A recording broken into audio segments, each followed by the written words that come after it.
Kiitos kaikille hallituskumppaneille, että teimme tämän yhdessä, ja kiitos keskustalle näistä kannustavista sanoista. Harmi vain, että teillä oli väärät kumppanit viime kaudella, niin olisitte mahdollisesti saaneet tätä eteenpäin, mutta näin ei kuitenkaan käynyt, eikä käynyt silloin Sipilän hallituskaudellakaan. Mutta eipä muistella nyt vanhoja sitten, kun ei kerran näin toivota, mutta hienoa.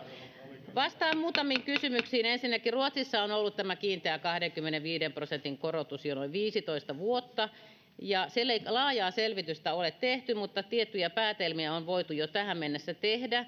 Se lainmuutos ei ole lopettanut kuntien tekemiä kiinteistökauppoja, vapaaehtoisia, kuten täällä väitettiin, ja toisaalta ei ole siirtynyt hinnat kaikki mitenkään markkinahintoihin. Pientä korotuspainetta on ollut sopimusperusteisissa, mutta ei mitään merkittäviä, ja lunastusten määrät eivät ole sanottavasti lisääntyneet, ja hintojen nousukierrettä ei ole havaittu. Elikkä Ruotsista ei ole saatavissa suurta tukea tälle väitteelle, että kunnat suorastaan menevät konkurssiin ja kaikki siirtyy lunastuksen taakse.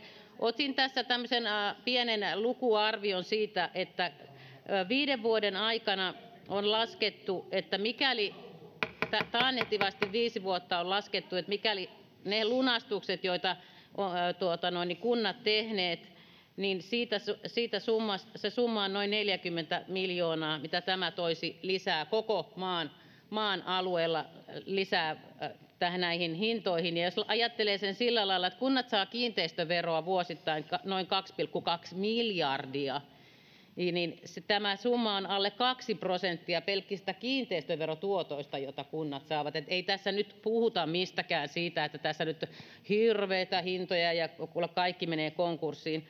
Tässä halutaan tukea sitä, että ihmiset ovat kokeneet, ja oikeutetusti epäoikeudenmukaisesti, että se ei ole oikea se hinta, minkä siitä maasta saa, ja on epävarmuuksia siinä arvioinnissa, kuten hallituksen esityksellä virkavastuulla on arvioitu, että siellä on epävarmuustekijöitä, jotka halutaan tässä kompensoida.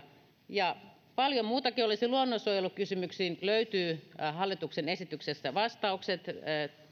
Ympäristöministeriö on arvioinut, että nämä eivät suoraan siirry 25% hintoihin. Mutta lukekaa tämä esitys. Ja vielä sen totean, että me tehdään lisäselvitystä lausuntopalautteen vuoksi tulleista hyödyn arvioimisesta maanhankinnassa ja myös tästä metsämaan arvostuksesta myöskin. Me jatketaan tätä työtä, mutta tämä on ensimmäinen askel, kun tätä nyt ei ole 10 vuoteen saatu, niin nyt viedään yhdessä reippaasti eteenpäin niiltä osin, ketkä tätä kannattavat. Ja sitten jotka ei kannata, niin sitten ei kannata.